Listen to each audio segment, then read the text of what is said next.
Hello guys, আজকে আমি তোমাদের যেটা দেখাবো সেটা দেখে তোমরা খুবই অবাক হয়ে যাবে। সো তোমাদের আমি দেখাচ্ছি, দাঁড়া 1 মিনিট।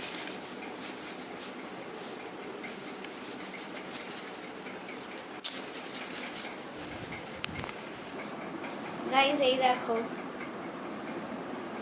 এত বড় বই জীবনে দেখেছো? হ্যাঁ, আজ না দেখলেও আজকে দেখো দেখো, পুরো চোখ ভরে দেখো। এই দেখো, এটা অ্যাকচুয়ালি আমি বানাইনি, এটা আমাদের প্রজেক্টের জন্য এটা পাস হচ্ছে আর কি। তো লাস্টে জায়গা গিয়ে পৌঁছাবে, সে স্কুলে জমা দেবে, তো একজন একজন আলাদা আলাদা কাজ করবে, তো তার জন্য সবাইকে পাস করছে। অ্যান্ড এই যে ইয়েলো একটা চার্ট পেপার দিয়েছে আমাদের প্রজেক্টে কাজে লাগবে। অ্যান্ড আমাকে 30টা মিনস এই প্রজেক্টটা অ্যাকচুয়ালি নিয়ে হচ্ছে রামা টু দ্য রেস্কিউ, এটা নিয়ে রামা টু দ্য রেস্কিউ। তো তোমরা হয়তো পড়োনি চ্যাপ্টারটা, বাট নামটা হয়তো শুনেছো, বাট মোটামুটি রামা টু দ্য রেস্কিউ চ্যাপ্টারটা সবাই পড়েছে। সো যাই হোক, এবার আমি তোমাদের দেখাই আমার 30টা ড্রয়িংস। এবার যারাই ড্রয়িং করেছে খুবই সুন্দর করেছে ড্রয়িংগুলো, তো যার জন্য আমার কালার করতেও খুব ইজি হচ্ছে। অ্যান্ড এই দেখো রামা টু দ্য রেস্কিউ আমাদের চ্যাপ্টারটা, এই দেখো, এইবার এখানে যা যা ড্রয়িংস আছে ওরা সব করেছে ড্রয়িংসগুলো, তোমাদের দেখাই।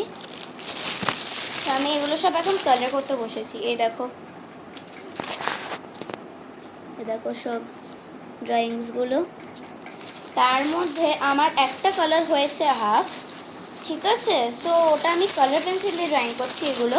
তো ফার্স্টে আমাদের ডিসাইড হয়েছিল অয়েল প্যাস্টেল দিয়ে, বাট অয়েল প্যাস্টেলটা অনেকেই আমাদের সাজেস্ট করেনি, বিকজ অয়েল প্যাস্টেলটা প্রচুর মোটা হয়ে যায়, তো তার জন্য দেন আমাদের কালার পেন্সিলও দেন হঠাৎ করে সবাই বলছে কি ওয়াটার কালার করে দে, সবাই না, একজনই বললো। তো আমার ভাবলাম কি পেছনে দাগ পড়ে যাবে ওয়াটার কালার করলে, আর খুবই ব্যাপারটা বিচ্ছিরি হয়ে যাবে, পারবো আমি বাট অসুবিধা হবে অনেকটা করতে, আর পেছনে খুবই বিচ্ছিরিভাবে একটা দাগ পড়ে যাবে, তো তার জন্য আমি কালার পেন্সিল দিয়ে করছি। সো একটা আমার কিছুটা হয়েছে, ঠিক আছে। তো এই দেখো, সো রেড কালারটা কালার পেন্সিল আমার কোথায় হারিয়ে গেছে জানি না, এই চাদর ফাদরগুলো সব রেড কালারেরই হবে।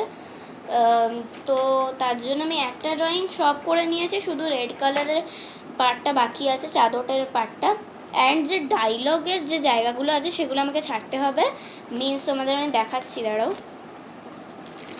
এই দেখো, লাইক এই যে ডায়লগসগুলো আছে সব, এই যে এই ডায়লগগুলোর জন্য আমাকে জায়গা ছাড়তে হবে, বিকজ আরশিয়া বলে একজন আছে, সে এই ডায়লগগুলো লিখবে, ঠিক আছে।